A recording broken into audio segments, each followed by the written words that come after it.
Pozdravljene, spoštovane gledalke in cenjeni gledalci. Gost v današnji predvolilni oddaji je kandidat za poslanca v Evropskem parlamentu na listi stranke Gibanje Svoboda, Uroš Brežan, ki ga prav lepo pozdravljam v našem studiu. Dobrodošli. Lep pozdrav vsem gledalcem in gledalkam in me veseli, da sem danes lahko v Idriji. Moj današnji dan bo tudi posvečen idrijskemu in cerkljanskemu. Srečal se bom z obema županoma, tudi z nekaterimi ljudmi tukaj in verjamem, da bomo lahko našli kakšno temo, na katero bomo lahko sodelovali v prihodnosti. Brez dvoma zanimivih vprašanj se nikoli ne zmanjka. Za vas smo pripravili nekaj vprašanj. Prvo pa seveda namenjeno vaši politični javni karieri. 16 let ste bili uspešen župan v Tolminu, na zadnjih volitvah ste bili izvoljeni v državni zbor in kasneje tudi imenovani za ministra v vladi Roberta Goloba, ki pa je kasneje ugotovil, da nekako nista kompatibilna, kot bi rekli, z grdo tujko, in ste se vrnili pač v parlament. Zakaj sedaj želja po Evropskem parlamentu? V svoji karieri sem imel izkušnjo tako z lokalne ravni, 16 let županovanja, ti da zelo dober vpogled v potrebe lokalnega okolja na Tolminskem, v Posočju, in veliko smo takrat sodelovali tudi z kolegom, takrat še Bojanom Severjem na Idrijskem in tudi s Cerkljanskim.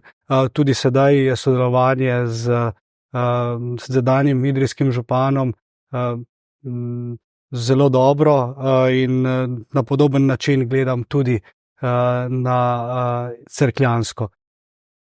Ko sem prevzel ministrsko funkcijo, sem spoznal politično okolje tudi z vidika izvršilne funkcije. Sedaj zelo dobro vidim, kako se tudi na zakonodajni veji oblasti soočamo z problemi, ki jih ima Slovenija, ki jih ima na drugi strani Evropa, in verjamem, da lahko nekdo, ki ima izkušnje iz prav vseh ravni upravljanja družbe, tako z lokalne kot državne, zelo dobro opravlja tudi funkcijo evropskega poslanca, kjer se pa pripravlja zakonodaja, ki postavlja okvir za vse ukrepe, ki jih sprejemajo tako države kot tudi občine. Mi vsi poznamo veliko projektov in številne table lahko opazimo, ko se sprehajamo ali po Idriji, po Cerknem, po naših mestih z zastavami Evropske unije. To so vse projekti, ki so bili podprti z evropskim denarjem, in verjamem, da lahko to evropsko politiko naredimo bolj učinkovito in bolj primerno temu, da bo znala odgovarjati na vse izzive, ki jih tu v Sloveniji in v Evropi imamo.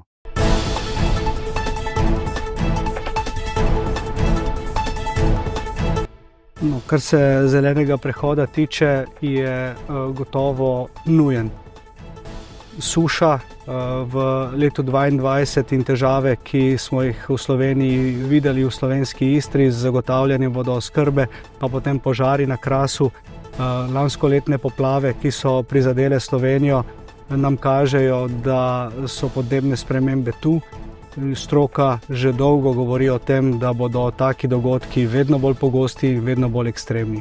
Z tega vidika bo Evropa morala postaviti eno robustno in tudi operativno politiko prilagajanja podnebnim spremembam, ki bo naše okolje, našo infrastrukturo, konec koncev naše domove naredile bolj odporne in bolj varne proti takim dogodkom. To je gotovo ena od prioritet, ki sem si jo sam tudi zastavil, in zanjo si bom prizadeval kot evropski poslanec, če mi bodo seveda volivke in volivci to funkcijo namenili.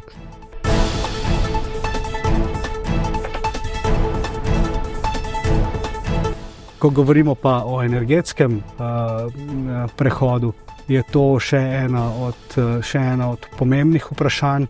Menim, da je izgubljanje sape Evrope v primerjavi z drugimi velikimi globalnimi silami, Kitajsko, Združenimi državami Amerike, v veliki meri pogojeno seveda z situacijo, ki jo imamo v tem trenutku v Ukrajini, vojno v Ukrajini, tudi na Bližnjem vzhodu, po drugi strani pa tudi z nekaterimi napačnimi strateškimi odločitvami glede energetskega miksa, ki so jih sprejemali tudi v Nemčiji.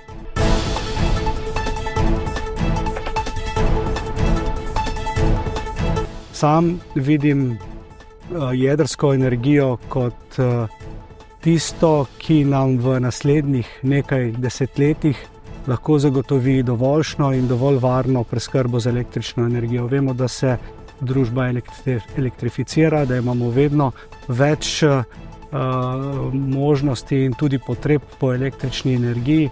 In z tega vidika je po mojem mnenju za naslednjih nekaj desetletij jedrska energija pravi odgovor. Predvsem zato, ker na drugi strani nimamo še primerne tehnološke rešitve za hranjenje energije, ki bi lahko odgovorila na pomanjkanje energije, predvsem v zimi, ko seveda sonce ne sije in ko je tudi vetrne energije manj.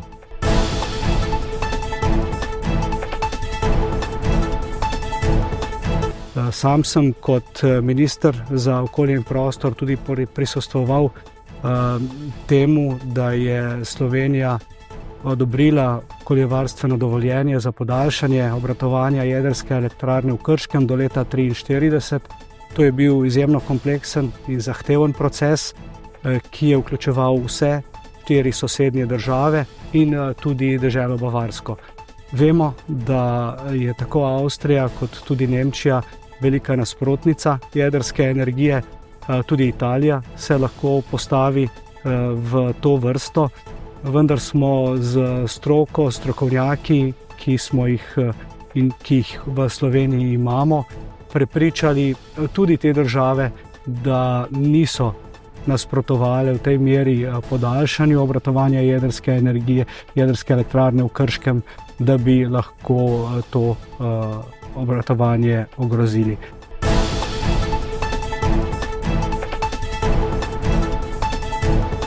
Zato menim, da v Sloveniji imamo stroko, imamo znanje in izkušnje z tega področja, ki bi ga bilo škoda zanemariti. Zato, z mojega vidika, da jedrski energiji, ker zato, da pridemo do cilja, ki si ga je Evropska unija zastavila, do razogljičenja do leta 2050, mislim, da nimamo druge izvedljive alternative.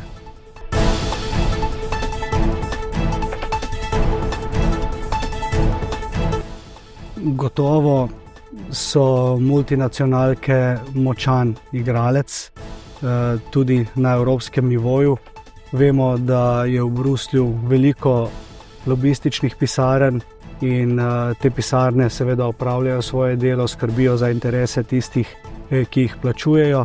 Na drugi strani pa vemo, da ima Evropska unija tudi dovolj in kar robustno protimonopolno zakonodajo, ki se trudi na tem regulatornem okviru in pravilih, da vseeno ne prevladajo interesi multinacionalk, ampak da jih vedno na drugi strani poskušamo uravnotežiti s tistim, kar pa je interes ali pa mora biti javni interes in interes državljanov in državljank Evropske unije.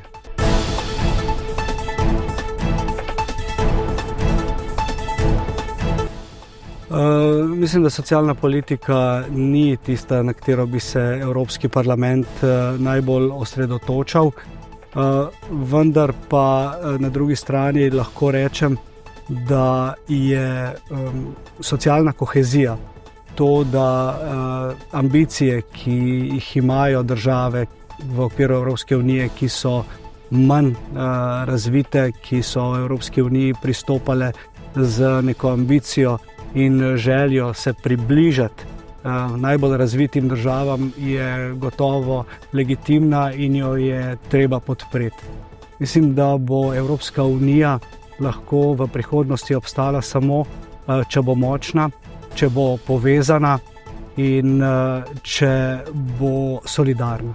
In z tega vidika se mi zdi res pomembno to, da to kohezijo poskušamo doseči tudi z odločitvami v Evropskem parlamentu, da Evropska unija tu čuti, oziroma državljani in državljanke čutijo, da Evropa skrbi zanje in da bodo lahko uresničili svoje ambicije in da bomo prišli do tega, da so odločitve Evropske unije take, ki vračajo upanje tudi ljudem v manj razvitih območjih. Nenazadnje je kohezijska politika ena tistih, ki se trudi, da izenačujemo blaginjo, da izenačujemo razvitost po vsej Evropski uniji. Brez tega bomo prišli do napetosti, ki jim bomo težko kos. In če bo Evropska unija talec notranjih napetosti, hkrati s tem, da se sooča z velikimi izzivi tudi v zunanji politiki, potem se nam slabo piše. Zato da, treba je poskrbeti za tiste najbolj ranljive in minimalna plača je gotovo lahko eden od mehanizmov za to.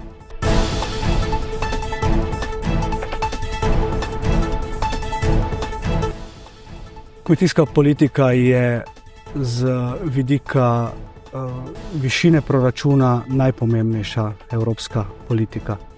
In v času, ko so se te politike oblikovale, v času razvoja Evropske unije, so seveda tisti, ki so najbolj močni, prišli do dovolj velike besede, da lahko ta sredstva tudi usmerjajo največ k samim sebi. Zato je tako z vidika Slovenije kot tudi Evropske unije, po mojem mnenju, izjemnega pomena, da se na to odzovemo in da pridemo do tega, da bodo tudi mali kmetje, gorske kmetije, to, kar poznamo tudi na Idrijskem, Cerkljanskem, to, kar poznamo v Posočju, dobili primerno podporo. Brez tega ne moremo pričakovati kvalitetnega življenja na podeželju, ne moremo pričakovati kvalitetne in zdrave hrane in to je gotovo ena od stvari, za katero se bom v Evropskem parlamentu zavzemal.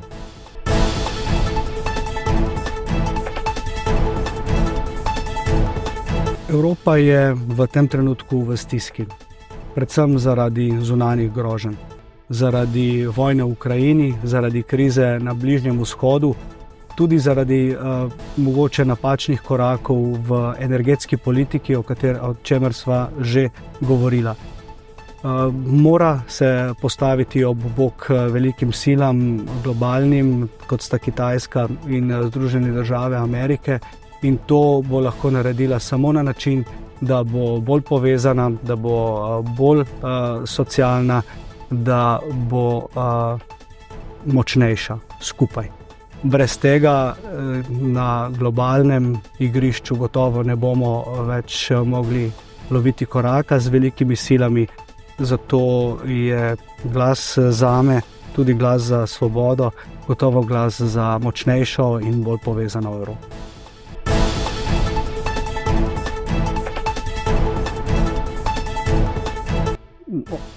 Smiselno in pravzaprav nujno v tej situaciji.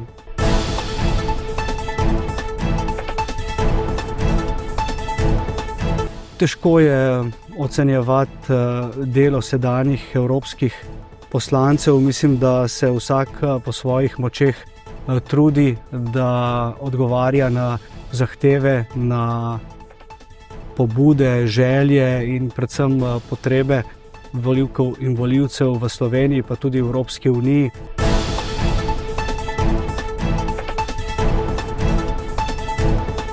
Sam bi na tem mestu bolj izpostavil to, kar zase vidim kot priložnost in mojo vizijo dela kot evropskega poslanca. Tu se vidim predvsem kot povezovalni člen med lokalno, državno in evropsko ravnjo. In tu sem mogoče v preteklosti pogrešal nekoga, ki bi z te ravni lahko podprl določene lokalne, regionalne ali pa tudi z državnega vidika pomembne projekte, ki bi lahko bil nek mediator in spodbujevalec iniciativ, ki jih po Sloveniji poznam kar nekaj. Sam bi se kot evropski poslanec gotovo zavzel za to, da bi bil nek aktiven člen in pomagal lokalni ravni, da najde prave rešitve za projekte, ki jih v tem trenutku nekako ne more spraviti do izvedbe.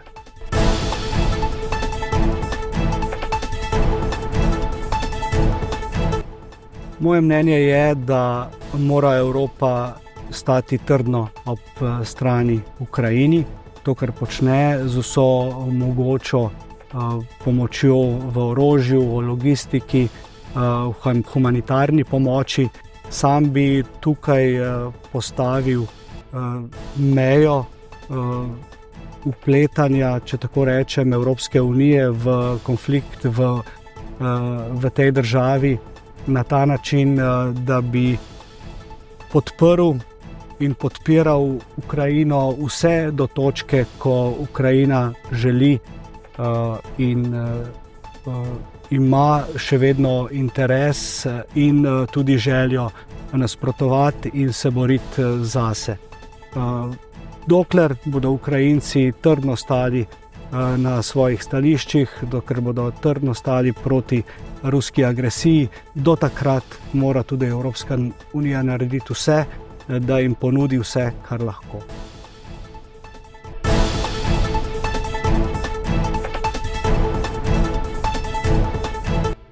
Trenutna varnostna situacija v Evropi in v svetu ne govori v to smer.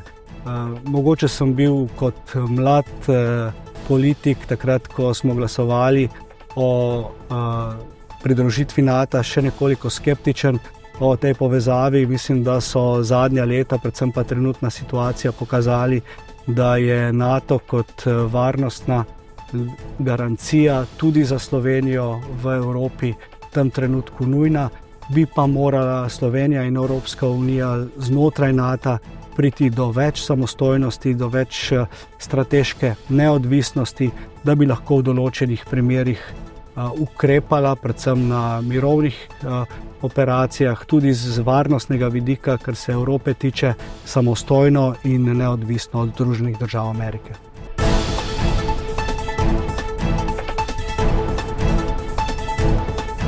Mislim, da tradicionalni način življenja v Evropi ni ogrožen. Evropska kultura in tradicija ima močne korenine v antični Grčiji, v Rimu in to se z migracijami ne bo spremenilo.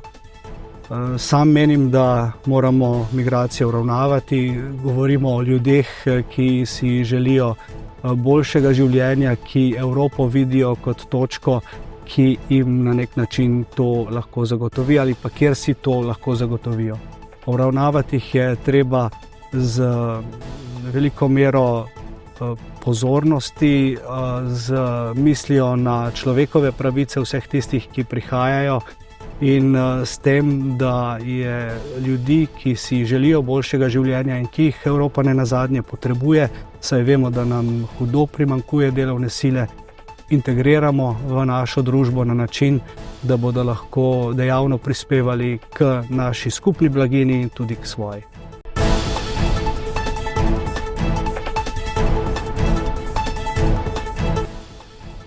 Gotovo bo z varnostnega vidika tu potrebno narediti še kakšen korak naprej in skupne evropske sile na schengenskih mejah gotovo lahko k temu pripomorejo.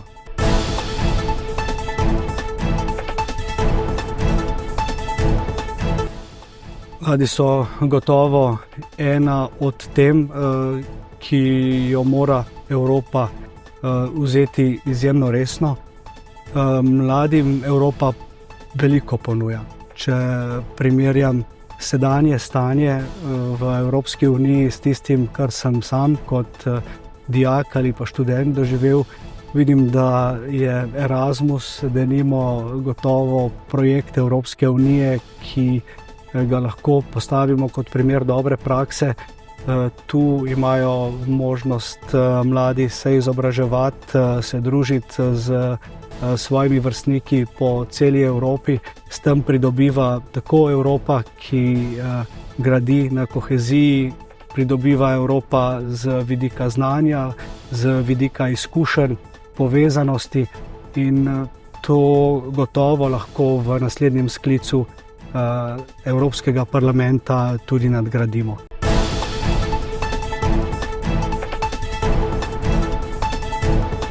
Poskrbeti bo potreba seveda tudi za to, da bodo mladi lahko našli delo, kar v trenutni situaciji ne bi smel biti problem, glede na to, da so potrebe po delovni sili izjemno velike. Hkrati pa bo seveda potrebno reševati tudi stanovanjske probleme, vendar bo tu potrebno povezati vse tri ravni, o katerih sem že prej govoril: lokalno, nacionalno in tudi evropsko.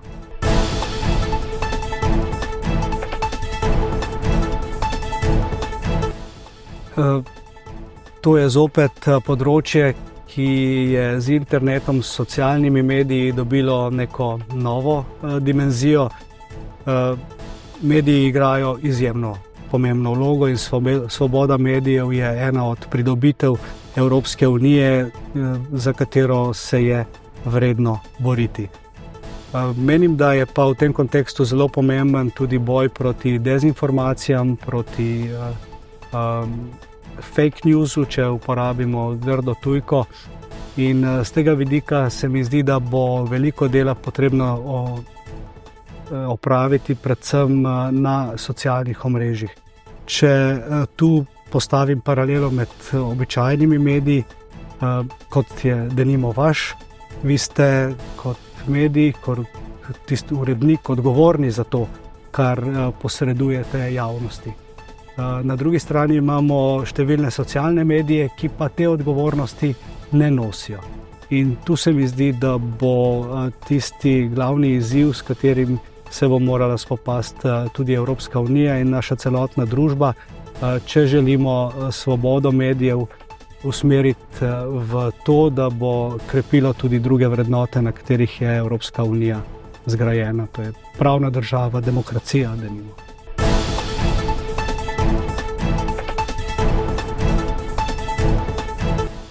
V Evropskem parlamentu stranka Svobode želi v skupino Renew, to je evropskih liberalcev.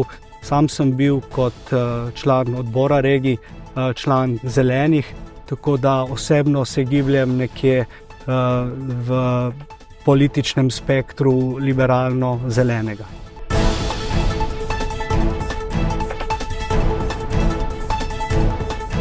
Da.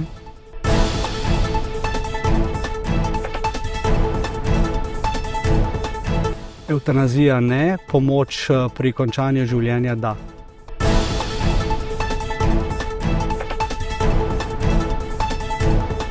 Da. Uroš Brežan, hvala za te odgovore, hvala za obisk v našem studiu, hvala za ta pogovor. Želim vam veliko uspeha na skorajšnjih volitvah. Najlepša hvala za vabilo in verjamem, da bodo volivke in volivci izkoristili možnost, ki jo ponujajo evropske volitve, da bodo znali izbrati svojega kandidata. Sam se bom gotovo boril za to, da vsak kotiček naše države dobi priložnost za razvoj. Zato, ukolikor boste želeli podpreti mene kot kandidata na listi Svobode, potem obkrožite številko 9 na listi pod številko 1.